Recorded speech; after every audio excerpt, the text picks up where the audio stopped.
नमस्कार, मैं हूं संजय शर्मा। आप देख रहे हैं 4PM न्यूज़ नेटवर्क।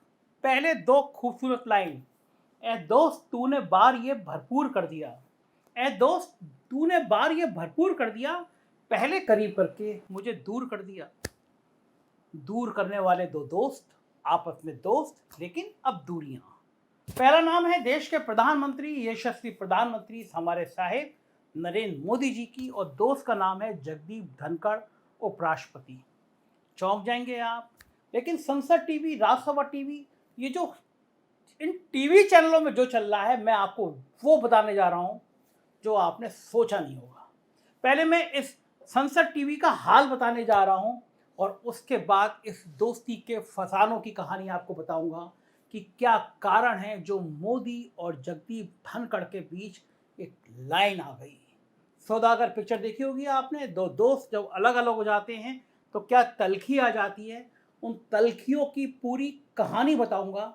गौर से सुनिएगा इस वीडियो को। इस शेर को जो मैंने आपको सुनाया, इस शेर को पढ़कर आपको अपने कुछ दोस्त तो याद आ जाएंगे। मतलब के वक्त तो आपके काफ़ी करीबी रहे और आपका अपना बिल्कुल पक्का वाला दोस्त यार मानते रहे, लेकिन जैसे ही उनका मतलब निकल गया, उनने आपको पहचानना ही बंद कर दिया और आपसे किनारा करना शुरू कर दिया। अब मैं आपको बताता हूं संसद टीवी के हाल की कहानी।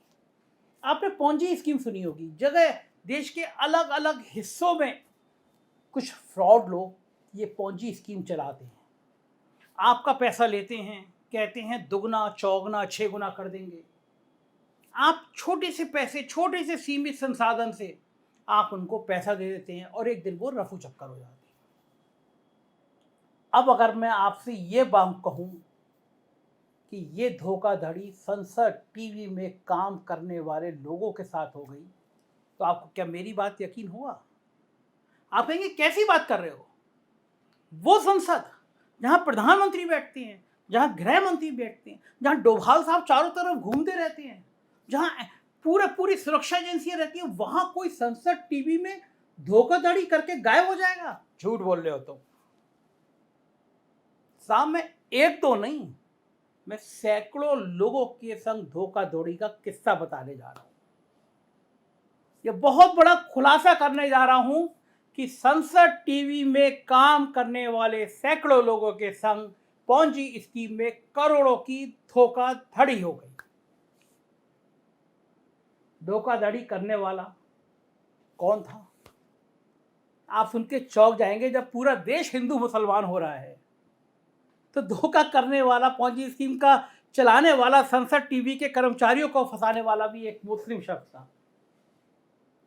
अब आप कहेंगे कि मुसलमान तो ऐसे ही होते हैं। मुझे पता है ना, इस देश में अगर कहीं अगर मुस्लिम नाम आ जाएगा तो लोग ऐसे ही भड़कते हैं। मुसलमान तो ऐसे ही होते हैं। जितने अपराधी देखेंगे ना आप, उसमें खूंखार अपराधी देखेंगे, उसमें मुसलमान से ज़्यादा हिंदू होते हैं।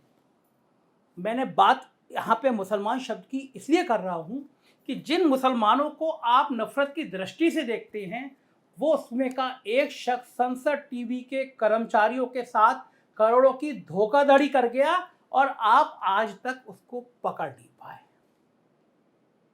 संसद टीवी मतलब संसद के अंदर घुसने का लाइसेंस। संसद टीवी मतलब प्रधानमंत्री, मंत्रियों, राष्ट्रपति, उपराष्ट्रपति, मिनिस्टर्स के पास पहुंचने का लाइसेंस। वहां अगर धोखाधड़ी हो रही है, पॉन्जी स्कीम चल रही हो और फिर पता ना चले, तो आप क्या कहेंगे?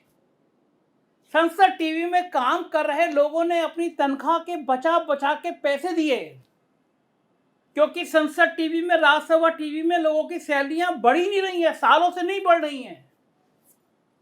निजी चैनलों में तो लोग पैसे बढ़ा देते हैं लाखों करोड़ों में। जो चमकते हुए सितारों में संसद टीवी में, राज्यसभा में काम करते हैं, उन बेचारों का हाल बहुत बुरा है। और उससे भी ज़्यादा खराब बात यह है कि संसद टीवी और राज्यसभा टीवी में कई दर्जन, 4-5 दर्जन लोगों को नौकरी से ही निकाल दिया गया।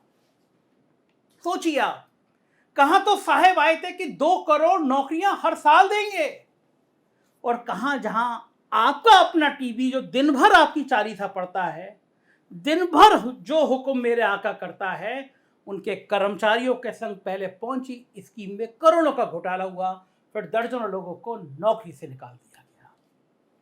और चूंकि संसद टीवी का जो बॉस होता है वो उपराष्ट्रपति होता है, सभापति होता है, तो सभापति जगदीप धनखड़ आजकल साहब से बिदके हुए हैं, निर्देश दे रहे हैं कि टीवी पर मैं ही दिखूंगा। तो सोचिए आप, ये जो दोस्ती की बात मैं कर रहा हूं, जो मैंने आपको शेर सुनाया, वैसे ही हाल देश के बड़े संवैधानिक पद पर बैठे जगदीप धनखड़ का है, जो सत्ता और साहब के बड़े खास माने जाते थे, क्योंकि उस समय साहब को जगदीप धनखड़ की जरूरत थी और अब जरूरत निकल गई, या फिर धनखड़ साहब ने कुछ ऐसा कह दिया जो साहब और छोटे साहब को पसंद नहीं आया, तो एक झटके में उस शख्स को, जगदीप धनखड़ को, साइडलाइन कर दिया गया। आप सोच सकती हैं, भारतीय जनता पार्टी के पुराने दिग्गज नेता रहे धनखड़, तो देश के उपराष्ट्रपति हैं, राज्यसभा के सभापति हैं। उनके साथ आपको याद होगा कि धनखड़ साहब एक समय में भारतीय जनता पार्टी और प्रधानमंत्री मोदी जी के कितने खास हुआ करते थे, और उनके बयान तो आज भी लोगों के दिमाग में, जहन में बसे हुए हैं। किस तरह से वो कई बार बोलते बोलते संवैधानिक शब्दों को भी भूल जाते थे। सरकार और साहब के करीबी होने के नाते उन्होंने ममता बनर्जी से लेकर पूरे विपक्ष को क्या क्या नहीं कहा। सरकार के खास होने के नाते उन्होंने बंगाल के राज्यपाल से लेकर देश के उपराष्ट्रपति तक का सफर भी तय किया, और उपराष्ट्रपति बनने के बाद भी वो राज्यसभा के सभापति के तौर पर नहीं, बल्कि मोदी सरकार के खास व्यक्ति के तौर पर काम करते रहे। लेकिन फिर अचानक ऐसा क्या हो गया कि अक्सर अपने बयानों और हरकतों के चलते सुर्खियों में रहने वाले धनखड़ साहब एकदम से खबरों, सुर्खियों, चर्चा और सरकारी कार्यक्रमों से पूरी तरह गायब हो गए। अब ना तो वो कहीं दिखाई देते हैं संसद टीवी के अलावा, और ना ही कोई उनके बयान कहीं सुनाई देते हैं, जबकि अभी वो देश के उपराष्ट्रपति हैं। लेकिन फिर अचानक ऐसा क्या हो गया जो इतना बोलने वाले धनखड़ साहब बिल्कुल शांत हो गए, और भाजपा और साहब ने भी उनसे किनारा करना शुरू कर दिया। अब आप सोच रहे होंगे कि मैं कैसे कह सकता हूं कि भाजपा धनखड़ को किनारे कर रही है, उनको उपराष्ट्रपति लायक सम्मान नहीं दे रही है। तो आइए इसका भी एक किस्सा आपको सुनाता हूं, बताता हूं।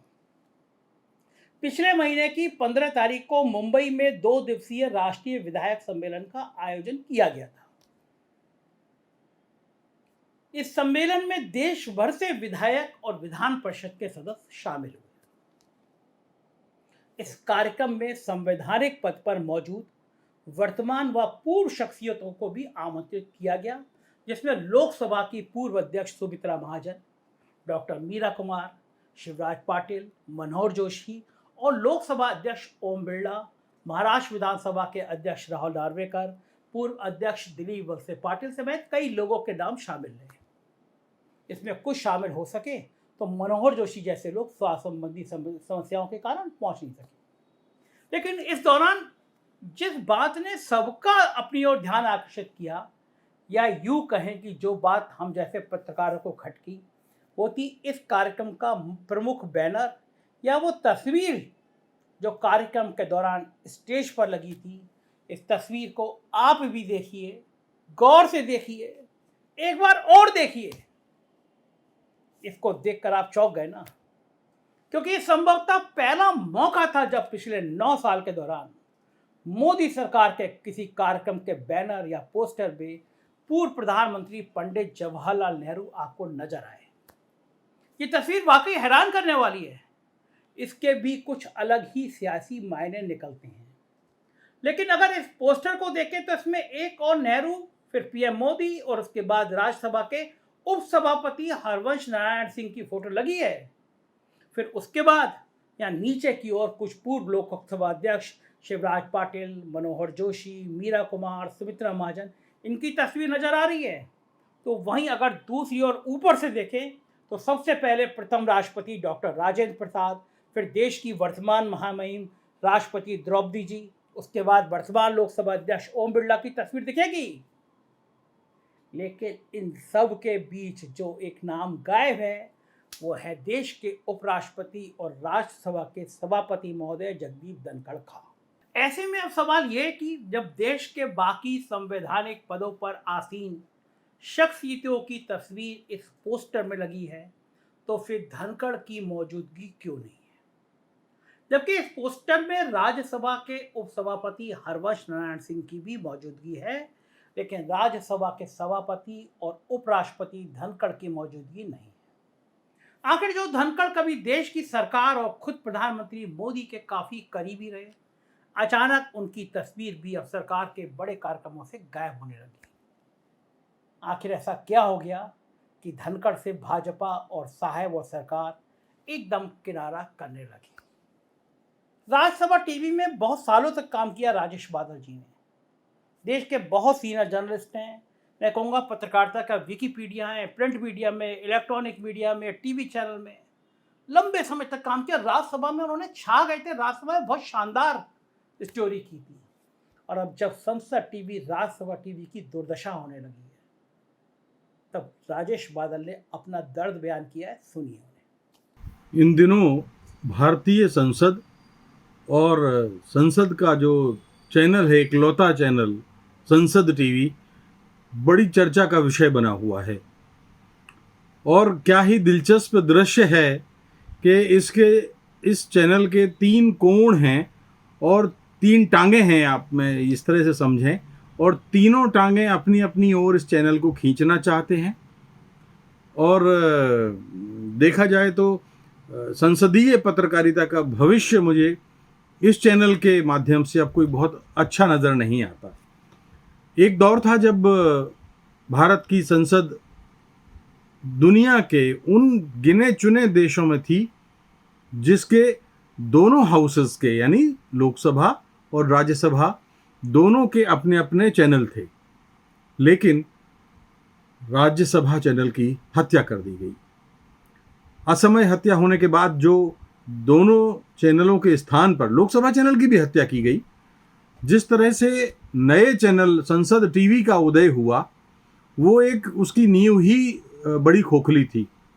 लेकिन असल बात कुछ और है।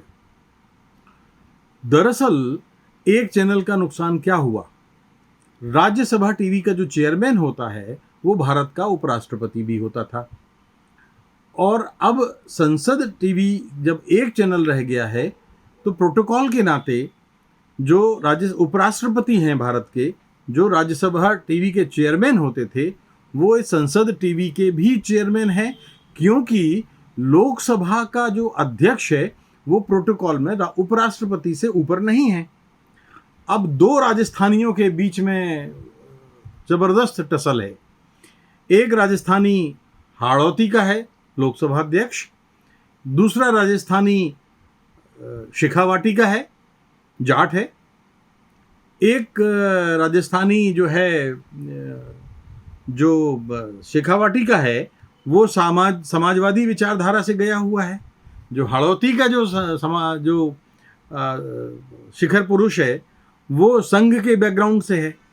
तो अब दोनों के बीच में इस समय जो है एक शीत युद्ध चल रहा है और दोनों ही अपनी अपनी ओर इस चैनल को खींचने की कोशिश कर रहे हैं। ये बात एक नहीं अनेक अवसरों पर प्रकट हो चुकी है कि दोनों में नहीं बनती। तो लोकसभा अध्यक्ष को कई बार पीएमओ से सीधे संदेश मिलते हैं। प्रोटोकॉल के नाते उपराष्ट्रपति उन संदेशों को मानने के लिए बाध्य नहीं है।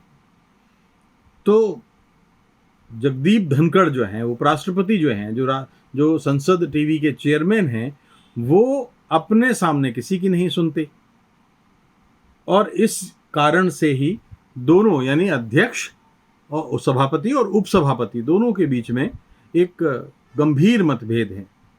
अब जगदीप धनखड़ जो उपराष्ट्रपति हैं, वो ये चाहते हैं कि पूरे सचिवालय में, मतलब राज्यसभा सचिवालय में 1400 लोगों की में से कर्मचारी 1400 हैं वहाँ पे, छटनी करके और सिर्फ 400 लोग रहें।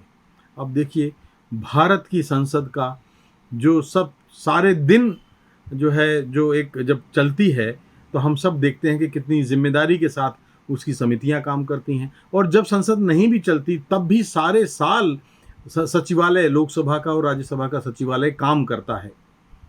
तो दूसरी तरफ लोकसभा अध्यक्ष जो हैं वो संसद टीवी के कर्मचारियों की बर्खास्तगी के मामले में ढाल बने हुए हैं। अपने लिए उन्होंने, जो लोकसभा टीवी के पुराने कर्मचारी थे, उन्होंने अपने उन कर्मचारियों को तो बचा लिया, लेकिन राज्यसभा टीवी के कर्मचारियों को जो जिन्होंने दरवाज़ा दिखाया उनको बाहर जाने से नहीं रोक सके। अब इन दोनों के बीच में पीएमओ कहाँ है? पीएमओ दरअसल आपको मैं याद दिलाऊं कि ये भारत की संसद के 2 चैनल पहले से ही नहीं चाहते थे। जब भैरव सिंह शेखावत उपराष्ट्रपति थे तब वो संसद के 2 चैनलों के पक्ष में नहीं थे और उन्होंने ये फाइल बंद कर दी थी। उसके बाद जो नए उपराष्ट्रपति आए उन्होंने उसकी फाइल खोली और दोबारा जो यूपीए सरकार का जो कार्यकाल था उसमें राज्यसभा का टीवी का चैनल शुरू किया गया और इस चैनल ने अंतर्राष्ट्रीय स्तर पर ख्याति अर्जित की और झंडे गाड़े और शानदार पत्रकारिता की, निष्पक्षता की। मैं खुद इस बात का गवाह हूँ। तो अब ऐसा लगता है कि कई बार लोकसभा अध्यक्ष और पीएमओ एक तरफ हो रहा है, तो प्रोटोकॉल के नाते या अपने सिद्धांतों के नाते जो संघ से नहीं आए हैं, उपराष्ट्रपति जगदीप धनखड़ जो हैं, जो समाजवादी पृष्ठभूमि से हैं, और वो एक ही दोनों राजस्थानी जो हैं इस समय टकरा रहे हैं। अब ये टकराहट कहाँ ले जाएगी? इन 2 पार्टों के बीच में जो कर्मचारी हैं संसद टीवी के, वो पिस रहे हैं और चैनल की गुणवत्ता का मखौल उड़ रहा है। जिन दूरियों के फोटो मैंने आपको दिखाए, ये पहला मौका नहीं है जब धनखड़ और भाजपा के बीच की ये दूरियां नजर आई हों। आपको और वाक्य बताता हूं। आम आदमी पार्टी के राज्यसभा सांसद राघव चड्ढा के बंगले का मामला तो आपको याद होगा। दरअसल राघव चड्ढा को उपराष्ट्रपति जगदीप धनखड़ ने राज्यसभा का सभापति होने के नाते टाइप 7 का बंगला आवंटित किया।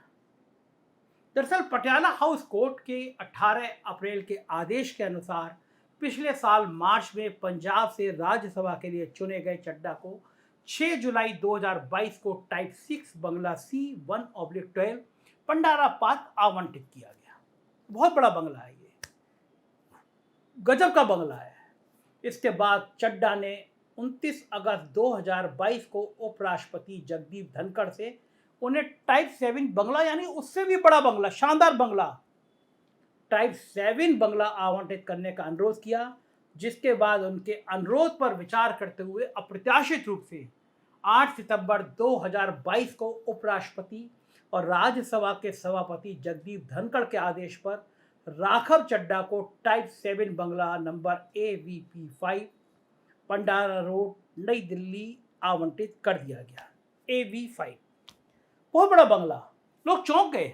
आम आदमी पार्टी मोदी जी की खिंचाई करने में कोई मौका नहीं छोड़ती, चौथी पास राजा बताती है, क्या क्या हमले नहीं करती।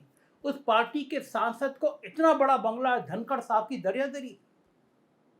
आवंटन को स्वीकार करने के बाद चड्ढा अपने माता पिता के साथ यहाँ रहने लगे। उन्होंने रेनोवेशन कार्य कराए। इसके बाद 3 मार्च को उन्हें आवंटन रद्द होने का नोटिस मिला, जिस पर राघव चड्ढा कोर्ट पहुंच गए, क्योंकि राघव चड्ढा का कहना था कि पूरी प्रक्रिया के बिना ऐसे किसी सांसद के आवंटन को रद्द करने का नोटिस करना गैर कानूनी है। राघव चड्ढा का कहना है कि उनको राज्यसभा सदस्य के तौर पर कानूनी और वैधानिक रूप से राज्यसभा के सभापति के आदेश पर आवास आवंटित किया गया है, जबकि इसके जवाब में राज्यसभा सचिवालय की ओर से कहा गया कि चड्ढा को पहले टाइप 7 बंगला आवंटित किया गया था, जो नियमानुसार पूर्व केंद्रीय मंत्री, राज्यपाल या मुख्यमंत्री को दिया जाता है। इसलिए ये आवंटन रद्द करके राघव को टाइप 6 का बंगला आवंटित किया गया, या फिर टाइप 6 के बंगले के आवंटन को भी रद्द किया गया और इसी के नोटिस के खिलाफ राघव कोर्ट चले गए, जहां सुनवाई 10 जुलाई को होनी है, यानी 3-4 दिन बाद होनी है। क्योंकि राघव पहली बार ही राज्यसभा सांसद बने हैं और नियमानुसार उन्हें टाइप 5 का बंगला आवंटित होना चाहिए, लेकिन सवाल यह है कि राघव चड्ढा को यह बंगला खुद उपराष्ट्रपति और राज्यसभा के सभापति जगदीप धनखड़ ने आवंटित किया था। ऐसे दौर में किया था जब अरविंद केजरीवाल ने मोदी जी के चरित्र की पर्चियां धज्जियां उड़ा के रख दी विधानसभा में। ऐसे में उनके सांसद को नियम के विरुद्ध जाकर इतना बड़ा बंगला धनखड़ साहब ने क्यों आवंटित किया, आप सोचिए। ऐसे मौके पर धनखड़ का फैसला पलटा गया, राज्यसभा सचिवालय की ओर से पलटा गया। नियमानुसार है, लेकिन नियम यह भी है कि विशेष परिस्थितियों में टाइप 7 का बंगला भी आवंटित किया जा सकता है। यानी जो धनखड़ ने किया वो बंगला दिया जा सकता था। धनखड़ का मन था राघव चड्ढा रहे, लेकिन साहब तिल मिला गए और बंगला कैंसिल हो गया। फिलहाल इस फैसले को बदलने के पीछे भी सरकार और धनखड़ के बीच बढ़ती हुई दूरियों को माना जा सकता है।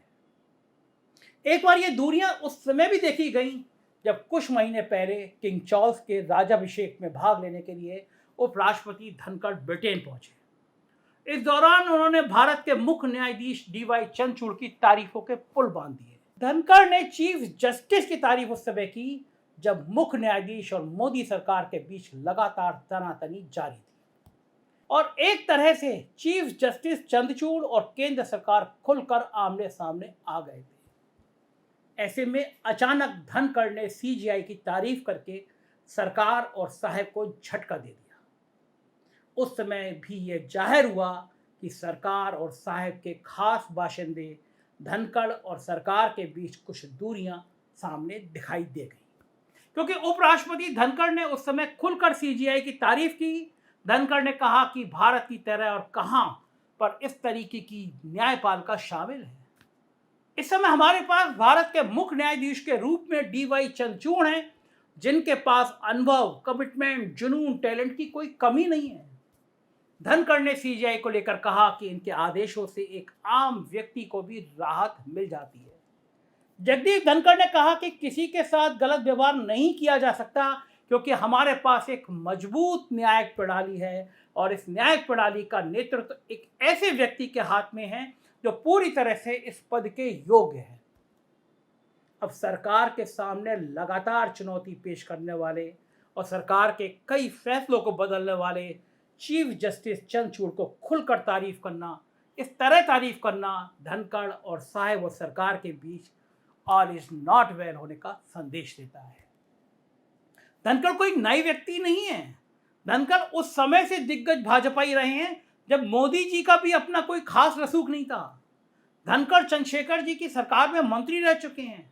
यानी कि धनखड़ कोई राजनीति के नए खिलाड़ी नहीं है, बल्कि वो बहुत पुराने चावल है। और जब मोदी सत्ता देश में आई और साहब का कद बढ़ा तो धनखड़ प्रधानमंत्री मोदी के भी करीबी और वफादार बन गए। अपनी वफादारी का परिचय धनखड़ पश्चिम बंगाल का गवर्नर होने के समय से देते आए हैं।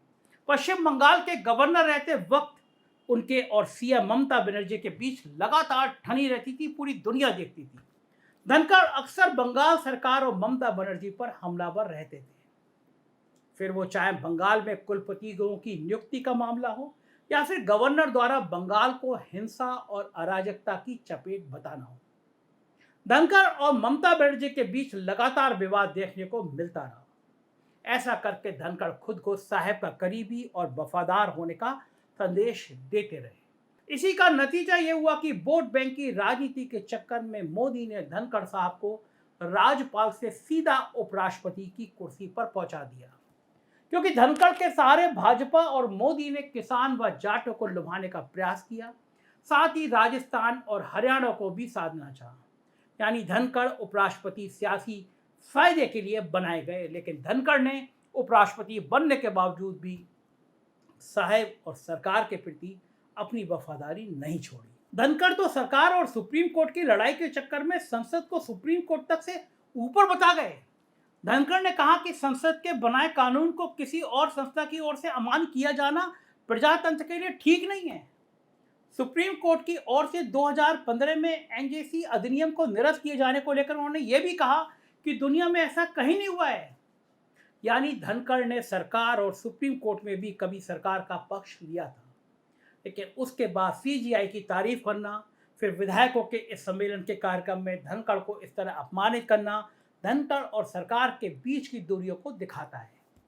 लेकिन सवाल ये कि जो व्यक्ति सरकार और साहब का इतना खास था, आखिर उससे अचानक सरकार ने किनारा करना क्यों शुरू कर दिया? इसके पीछे की असली वजह तो किसी को भी नहीं पता, लेकिन कई खबरें ऐसी भी सामने आती हैं कि राहुल गांधी की सदस्यता जाने वाले मुद्दे पर राज्यसभा के सभापति और उपराष्ट्रपति जगदीप धनखड़ का विचार सरकार से भिन्न था।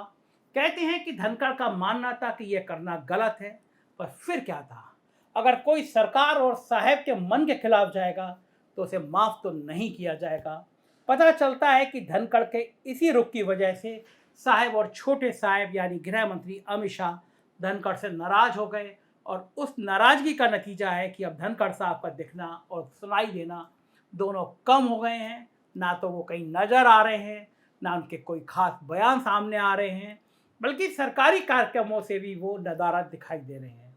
फिर चाहे नई संसद भवन का उद्घाटन हो जहां लोकसभा अध्यक्ष तो थे, लेकिन राज्यसभा के सभापति जगदीप धनखड़ वहां भी नजर नहीं आए, जबकि ऐसा बिल्कुल नहीं है कि उस नई संसद भवन में सिर्फ लोकसभा होगी, राज्यसभा नहीं होगी। लेकिन फिर भी धनखड़ वहां दिखाई नहीं दिए, क्योंकि साहब और छोटे साहब ने उन्हें किनारे कर दिया है। और अब विधायकों के इस सम्मान में भी जहाँ राज्यसभा के उपसभापति तक को पोस्टर में जगह दी गई हो, लेकिन धनखड़ साहब को वहां से भी साइडलाइन कर दिया गया। लेकिन अब देखना यह होगा कि 2024 से पहले अभी कई बिल और विधेयक सरकार को पास कराने हैं, जिनमें राज्यसभा का सभापति होने के नाते धनखड़ की भूमिका अहम होगी। अब देखना यह है कि सरकार धनखड़ का इस्तेमाल किस तरह से करती है, उन पर कैसे भरोसा जताती है। तो वहीं देखना यह भी होगा कहीं ऐसा तो नहीं कि जगदीप धनखड़ भी साहब और सरकार के सामने अगले सतपाल मलिक की तरह एक चुनौती बन जाए। फिलहाल ये तो आने वाला वक्त बताएगा, लेकिन इतना साफ है कि मोदी साहब के राज में कब कौन फलक से फर्श पर आ जाए इसका कोई भरोसा नहीं, क्योंकि जिसने साहब की हाँ बयानी मिलाई उसे पूरी तरह से नेस्तनाबूद कर दिया जाएगा। आपकी राय का मुझे इंतजार रहेगा, जरूर बताइएगा। राज्यों की खबरों के लिए अलग चैनल है हमारे 4PM यूपी, बिहार, गुजरात, महाराष्ट्र, कर्नाटक, उन्हें भी सब्सक्राइब करिएगा। ऐसे ही प्यार बनाए रखिएगा। 4PM इसी ईमानदारी के साथ सुनते रहिएगा। शुक्रिया।